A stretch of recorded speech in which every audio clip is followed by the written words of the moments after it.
Olá, seja muito bem-vindo. Estamos voltando aqui à nossa segunda parte da aula 04, trabalhando ainda a questão da imutabilidade de Deus, que foi a aula que nós tratamos no vídeo passado.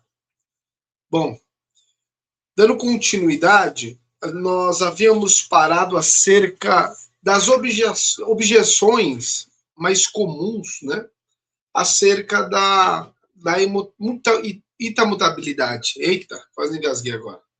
Imutabilidade. Bom, e hoje nós vamos falar um pouquinho sobre isso. Tá bom? Vamos tratar um pouquinho essa questão dessas objeções. São muito comuns. Porque quando nós falamos acerca da imutabilidade de Deus, normalmente vamos ter pessoas que vai falar contra, né? E nós temos algumas objeções. E, na realidade, como estudantes de teologia e professores, pastores, né, como aqueles que se dedicam a essa área, é nosso dever não correr de perguntas difíceis, né? Somente aquelas que apresentam dificuldades textuais. Nós devemos enfrentá-las. E enfrentá-las com uma questão de honestidade, uma honestidade exegética, hermenêutica, e lidar com os textos. Saber que tem textos que realmente são difíceis, não são fáceis de abordar, mas eles estão lá. E nós teremos que lidar com isso. Então, hoje nós iremos considerar 3 objeções que são muito frequentes contra a doutrina da imutabilidade. No nosso card aí, eu coloquei essas 3 objeções, nós vamos trabalhar ela. Pô, é muito comum aí alguém, então, falar assim, se Deus é imutável, como que eu vou lidar com Gênesis 6:6? Bom, um texto que diz que arrependeu-se o Senhor de haver feito o homem. E aí você disse em Números 23:19, que Deus não é homem para que minta, e nem filho do homem para que se arrependa. Como lidar com 1 Samuel 15:11, que diz que arrependendo-se o Senhor de haver constituído Saul como rei de Israel. Como é que nós vamos lidar com isso? Bom, aí nós precisamos olhar para a Bíblia e abordar uma questão exegética da situação. Você não pode ler a Bíblia isoladamente, nem pode olhar para textos fora de seu contexto. É necessário olhar, parar, pensar e respirar para poder entender o que o texto quer dizer.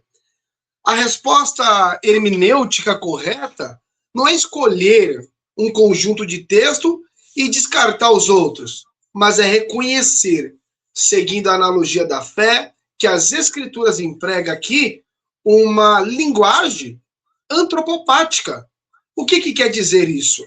Isso é atribuir a Deus, por acomodação pedagógica, emoções e reações expressas em termos humanos para comunicar de modo compreensível a reação moral de Deus diante de mudanças na condição moral do homem, sem que isso implique qualquer alteração real acerca no ser de Deus, acerca do seu conhecimento, acerca do seu propósito eterno, ou até mesmo do seu caráter. Então, como o próprio Números, né, que nós já falamos, 23:19, afirma categoricamente, no mesmo corpo de literatura mosaico, Deus não é homem para que se arrependa, o que mostra que a própria Escritura já nos fornece a chave interpretativa correta para textos antropopáticos, como esse. Então, perceba que uma coisa é Números tratar em Deus, dizendo, Deus não é homem para que se arrependa, nem filho do homem para que minta, demonstrando que Deus não vai contra a sua promessa, contra o seu ser, contra aquilo que ele falou, contra o seu pacto, diferentemente de olharmos para Gênesis 6 e Deus estar falando de um momento em que ele olha para a humanidade, o homem é declinadamente mal, então ele usa uma expressão para dizer que ele está descontente com as ações dos homens. Isso não tem nada a ver com a mudança de Deus. Isso reflete Deus comunicando, em Gênesis 6, o seu descontentamento, diferentemente de Deus afirmando e dizendo para Balaão que ele era fiel à sua palavra, à sua promessa, e que ele não iria ir contra aquilo que ele tinha falado. Ele tinha dito a Abraão que iria abençoar Israel. E a palavra dele era a palavra dele. Havia um pacto. Ele não iria alterar o seu pacto. Então perceba, Deus, uma coisa, números, é Deus tratando do seu pacto, é Deus tratando da sua promessa, da sua essência, e outra coisa é Deus comunicando o seu descontentamento usando uma palavra que o homem pudesse compreender. E essa palavra precisa estar na categoria de intelecto, de entendimento do ser humano. Por isso que nós temos Gênesis 6:6, Deus dizendo, eu me arrependi de ter feito o homem. Isso quer dizer, olha, o meu descontentamento. E nisso não implica em nada mudança na essência do ser de Deus. Em nada. Bom, Calvino, ele já observava que essas expressões descrevem mudanças na relação entre Deus e o homem, motivada pela mudança real na conduta humana, e não uma mudança no ser imutável de Deus. Quando o pecado do homem se agrava, a mesma justiça imutável de Deus, que sempre se opôs ao pecado, produz uma resposta diferente na história. Não porque Deus mudou, mas porque as circunstâncias morais a quais o seu caráter fixos reagem, acabaram mudando em relação a atitudes humanas, não em relação ao seu ser. Então essa é uma das objeções que nós enfrentamos, e temos uma segunda, que é muito comum. Alguém diz assim, a oração intercessória, aliás, não pressupõe que Deus muda de ideia? Não. A resposta é simplesmente não. As Escrituras ensinam que Deus ordena tanto os fins quanto também os meios, incluindo orações dos seus santos como meio pelo qual ele cumpre os seus propósitos eternos e imutável. Nós podemos ver isso em Tiago, capítulo 5, e versículo 16 ao 18, Ezequiel 36 até o 37, versículo 37, perdão. A oração não muda o propósito de Deus. Ela mesma, parte do propósito eterno e imutável de Deus, do decreto de Deus antes da fundação do mundo. Então nós precisamos entender que Deus usa meios para cumprir o seu propósito. Por isso que nós sempre dizemos, Deus me levou a orar, Deus me levou a buscar, Deus está usando a minha oração para que eu possa interceder por alguém. Ou seja, a sua oração é o meio pelo qual Deus está usando para um determinado fim. Louvado seja Deus por isso. Bom, então essa é uma objeção que nós encontramos. E a resposta é simplesmente não. A oração intercessória não pressupõe que Deus muda de ideia. Muitas vezes, alguém diz assim, mas Moisés, não mudou Deus a opinião de Deus? Claro que não. Claro que não. Deus estava forjando Moisés. E é interessantemente dizer uma coisa, que daquilo cumpriu o propósito eterno de Deus. Uma outra objeção é a encarnação de Cristo. Não é em si uma grande mudança em Deus? Claro, essa talvez é uma das objeções teológicas mais sérias e merece uma resposta muito cuidadosa e ortodoxa, porque quando nós olhamos para essas expressões, para essa objeção, ela pode levar você a entender algo de forma errada. A ortodoxia cristã, desde o concílio de Calcedônia, em 451, afirma que na encarnação o Verbo eterno assumiu natureza humana genuína, sem que a natureza divina sofresse qualquer alteração humana. Então a natureza divina permaneceu divina, a natureza humana permaneceu humana. Agora preste bem atenção, a fórmula calcedônica é precisa.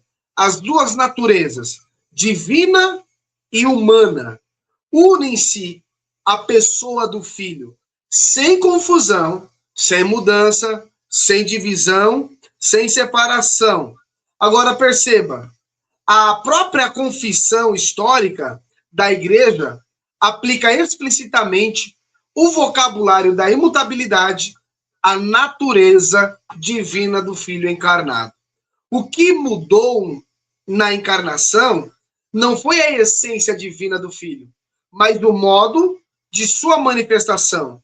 Ele assumiu, ou seja, acrescentou, por assim dizer, vamos lá, uma natureza humana completa a sua pessoa divina, sem que a divina ou a divindade fosse, de qualquer forma, sofresse algum tipo de perca, alteração ou limitação.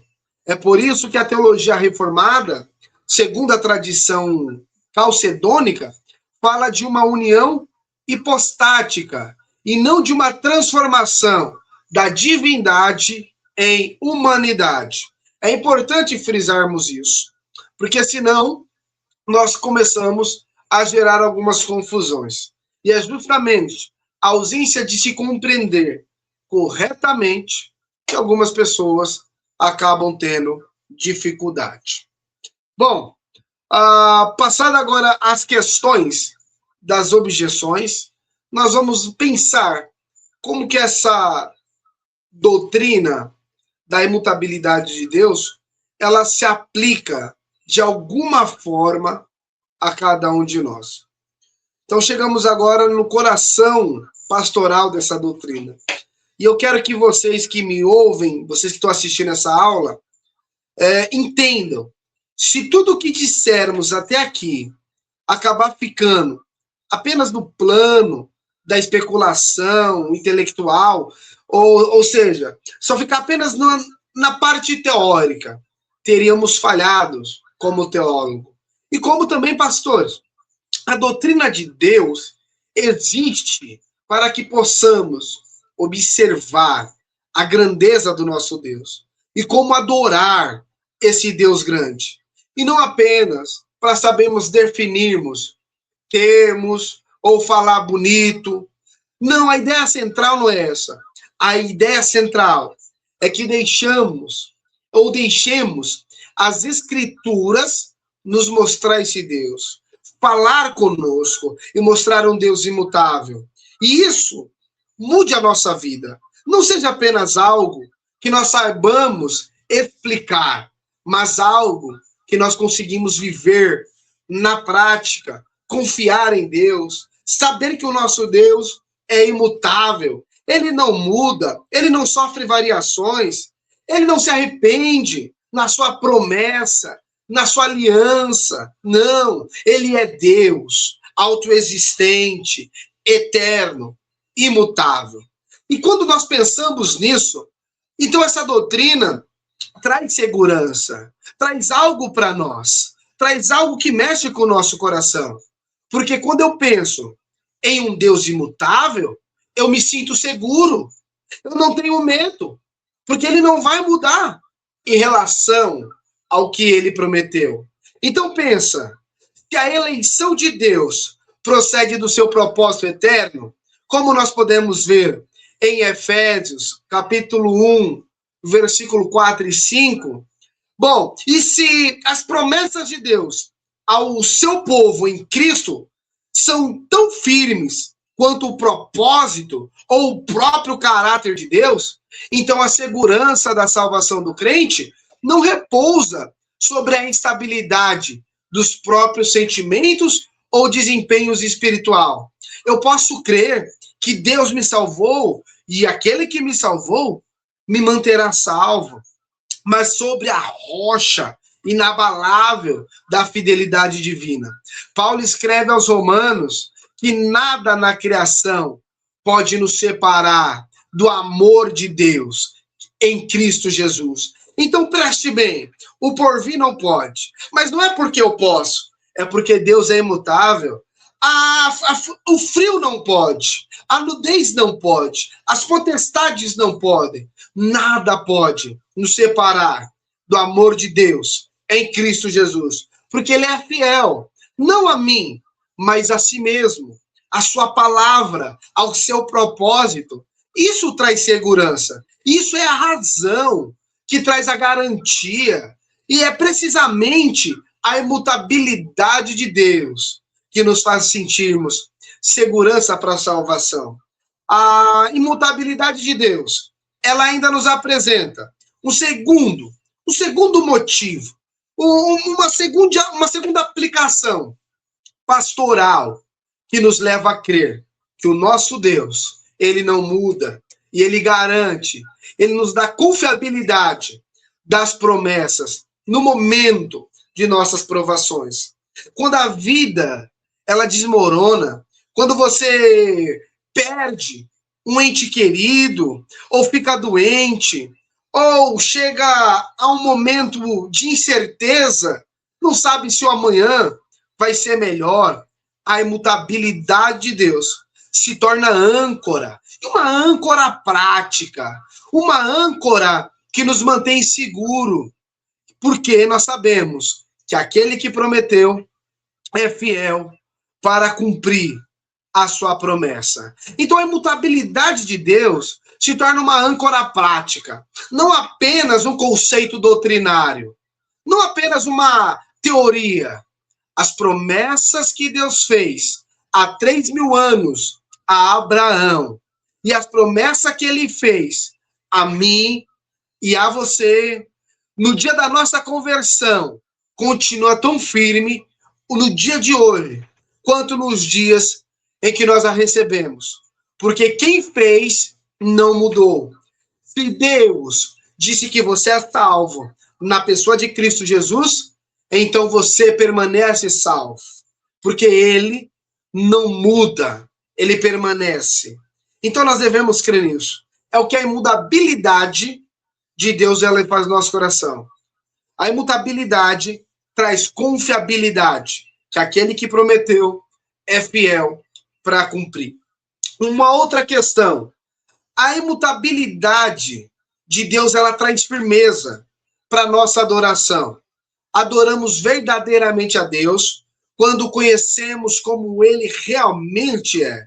Um Deus mutável, sujeito a caprichos, imprevisível no seu caráter, jamais poderia ser alguém de confiança para ser adorado. Porque seria um Deus totalmente instável, aliás. Mas o Deus revelado nas Escrituras é o mesmo ontem, hoje e eternamente. É digno de uma fé que não oscila, porque essa fé não está ancorada em sentimentos passageiros, mas no caráter imutável daquele em quem cremos. Então eu creio que mesmo nas adversidades, Deus está comigo. Eu creio que na saúde, Deus está comigo. Mas se eu adoecer, Ele estará comigo também. Eu acredito que se eu tenho dinheiro, Deus está comigo. Mas se eu não houver dinheiro, Deus estará comigo também. Eu acredito que se eu tiver moradia, Deus estará comigo. Mas se eu não tiver moradia, Deus também estará comigo. porque ele não muda, ele permanece o mesmo. Eu acredito que o Deus que me chamou, que te chamou para as moradias eternas, permanece o mesmo. Então, pensar na imutabilidade nos leva a adorar a esse Deus, a engrandecer esse Deus. Porque isso nos traz um consolo gigantesco. Você, quando pensa na imutabilidade de Deus, deve se sentir consolado. Porque Deus te guarda, te livra, te ajuda, te fortalece a passar pelas suas lutas. E é exatamente esse ponto que nós precisamos entender, que a imutabilidade de Deus consola toda a nossa inconstância, porque nós, seres humanos, nós somos inconstantes, nós desistimos, nós falhamos, nós nos desanimamos, nós achamos que não vamos, que não dá, nós queremos parar, mas Deus não. E aí nós podemos lembrar do que as Escrituras nos ensinam. As Escrituras, ela é muito clara. As Escrituras, elas nos levam a uma compreensão que mesmo que eu desista, que mesmo que eu queira parar, que mesmo que eu fale, eu não vou mais, Deus permanece fiel. É verdade que, como o texto de 2 Timóteo, capítulo 2, versículo 13, diz da seguinte maneira: se somos infiéis, ele permanece fiel. Olha que coisa, irmãos. Se nós somos infiéis, ele permanece fiel, pois não pode negar a si mesmo. A fidelidade de Deus para conosco não depende da nossa consistência, mas dele. Porque Deus é fiel à sua palavra. Deus é fiel a ele mesmo. Então, quando nós pensamos nisso, nós devemos dizer, ainda que eu fale, meu Deus, ele é imutável, ele é grande, ele é poderoso. Então você deve glorificar a Deus pela sua imutabilidade. Quando eu peco, eu sei que eu posso recorrer a Deus, porque nele há perdão. Eu peco, eu sei que eu posso errar, eu posso mudar, mas aquele que garantiu perdão, me perdoa. Isso não dá margem para eu viver uma vida de pecado. Mas quando acidentalmente as minhas fraquezas sobreporem as minhas forças, eu não preciso me desesperar. Eu preciso ir até Deus e dizer, Senhor, eu preciso de ajuda. Porque Ele é fiel. Ele é fiel. E Ele nos garante a vida em Cristo Jesus. Então, meus irmãos, nós chegamos agora ao coração e nós falamos sobre a confiança, a firmeza. Como é bom podermos ter essa certeza de que o nosso Deus não muda, mas permanece o mesmo. Então, quando você estuda sobre a imutabilidade de Deus, é importante destacarmos alguns pontos. Deus permanece fiel. Ele é nosso consolo. Então, a imutabilidade, ela nos dá firmeza na nossa fé, na nossa crença, no nosso modo de agir. Então, para nós encerrarmos essa aula, que nós já tivemos 1 hora de aula na aula passada, trabalhando acerca da imutabilidade, vamos fazer, então, uma síntese dos principais pontos que nós trabalhamos. Tá? Então, dentro dessas sínteses, desses principais pontos, nós falamos a imutabilidade de Deus significa que ele não muda em seu ser, seus atributos, seus propósitos eternos, seu conhecimento e suas promessas e o seu pacto. Ele permanece fiel. Essa imutabilidade não implica inatividade em Deus, inatividade divina. Não. Essa imutabilidade não faz com que Deus seja ausente de se relacionar com a criatura. Essa imutabilidade, ela não gera uma incapacidade de reação moral. Deus age, Deus sente e se relaciona verdadeiramente com a sua criação, a partir do seu caráter fixo. Deus seja louvado. A imutabilidade está intrinsecamente ligada à sua simplicidade, à sua aceidade, à sua eternidade, formando um conjunto coerente de perfeições que caracterizam o Deus único e verdadeiro. Olha que coisa boa. Sabemos que o nosso Deus, ele é imutável, ele é eterno, ele é autoexistente. Se você não vai achar isso em outros princípios por aí, você não vai achar isso em outras religiões por aí. Mas nós defendemos as Sagradas Escrituras, mostrando um Deus que é perfeito. Bom, é importante também lembrar que nós olhamos e percebemos que a doutrina da imutabilidade, ela participa da história da igreja. Ela não foi criada recentemente. A tradição da igreja, desde os pais até os reformadores e os teólogos reformados contemporâneos, tem definido, tem trabalhado consistentemente essa doutrina como um fiel testemunho das Escrituras. Deus é imutável. Bom, nós também falamos que as passagens que descrevem o arrependimento de Deus não são uma contradição, mas são acomodações antropopáticas e devem ser lidas à luz da analogia da fé, que inclui as afirmações categóricas de texto como Números 23, 19. Nós não podemos confundir o que é Deus falando, reagindo à ação humana, com Deus mudando em seu caráter. Nós não podemos confundir isso. Uma coisa é o Senhor, ele ser um Deus absolutamente imutável, reagindo às ações dos homens. Isso não é uma mudança em seu caráter, em sua essência. Então precisamos entender isso. Bom, nós lemos também e aprendemos, por exemplo, que a encarnação de Cristo não compromete a imutabilidade divina. O Filho que é eterno, assumiu uma natureza humana genuína, sem qualquer alteração de sua natureza divina, conforme nós percebemos que já foi formulado dentro do concílio da Calcedônia. E isso é muito importante, para você ver que desde a história da igreja, da história da igreja, eles já trabalhavam temas importantes como a imutabilidade de Deus.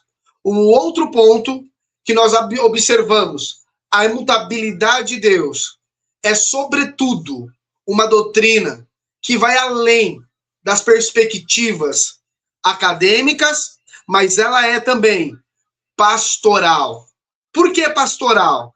Porque ela fundamenta toda a nossa segurança na salvação, ela traz confiabilidade acerca das promessas divinas, ela nos traz estabilidade, porque sabemos que independente do momento que sofremos, da circunstância da vida, nós podemos nos mantermos calmos e tranquilos, porque o nosso Deus, ele não muda.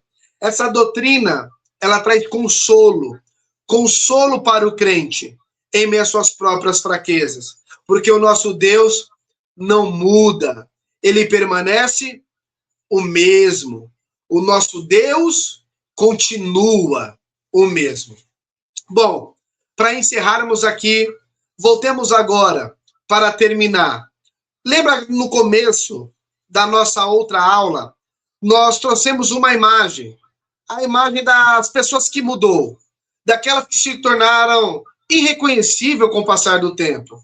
Agora eu quero que você saiba uma coisa, com toda certeza, que a palavra de Deus pode oferecer, que o Deus que vocês serviram no dia em que se converteram, que vocês sentiram salvando a sua alma, é exatamente o mesmo Deus que 50, 100 anos, que o tempo que passe permanece, que no dia de hoje permanece o mesmo Deus. E se passar daqui 50, 100 anos, o nosso Deus permanece o mesmo. E se nós adentrarmos a eternidade, ele permanecerá o mesmo. Então preste atenção. Não existe em toda a criação um único ponto de referência absolutamente estável. Quando você olha para a criação, tudo na criação passa, muda. Não é 100% estável, exceto quando nós olhamos para o Criador. Aquele que criou, ele sim, ele é imutável. Tudo mais envelhece, se desgasta, se transforma, mas aquele que disse, eu sou, continua sendo hoje exatamente quem sempre foi.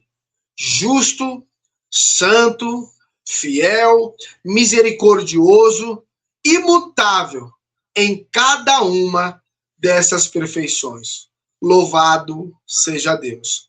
Que essa verdade, ela não fique apenas em nossos cadernos de anotações ou na nossa mente, no sentido de eu tenho a teoria, mas que ela desça ao nosso coração e produza em nosso coração uma fé mais firme, uma adoração mais profunda, uma esperança que já não vacila diante das tempestades da vida, porque como já foi, como nós já dizíamos, grande é a fidelidade do Senhor. Como cantavam os santos de outras gerações, grande é a tua fidelidade. Não porque a nossa seja grande, mas porque a dele nunca falha. Bom, com essa aula sobre a imutabilidade de Deus, eu espero que você consiga ter uma fé responsiva, consiga louvar ao seu Deus em momentos de alegria e em momentos de adversidade, sabendo que aquele que prometeu, ele não muda, ele não é alterado, ele não vai se alterar, ele não se arrepende, ele é Deus, o Deus imutável, o Deus eterno. Que Deus te abençoe. Bom, essa foi a aula, a segunda parte da nossa aula, acerca da imutabilidade de Deus. Se você quer estudar teologia, provavelmente em algum lugar vai ter um link e você pode estudar teologia conosco. Que Deus te abençoe, meu irmão. Foi um prazer podermos estar nessa aula com vocês. Essas aulas estarão gravadas no nosso blogger, também estarão no nosso canal no YouTube, e você pode acompanhar esta aula e as outras aulas posteriormente. Deus abençoe, em nome de Jesus.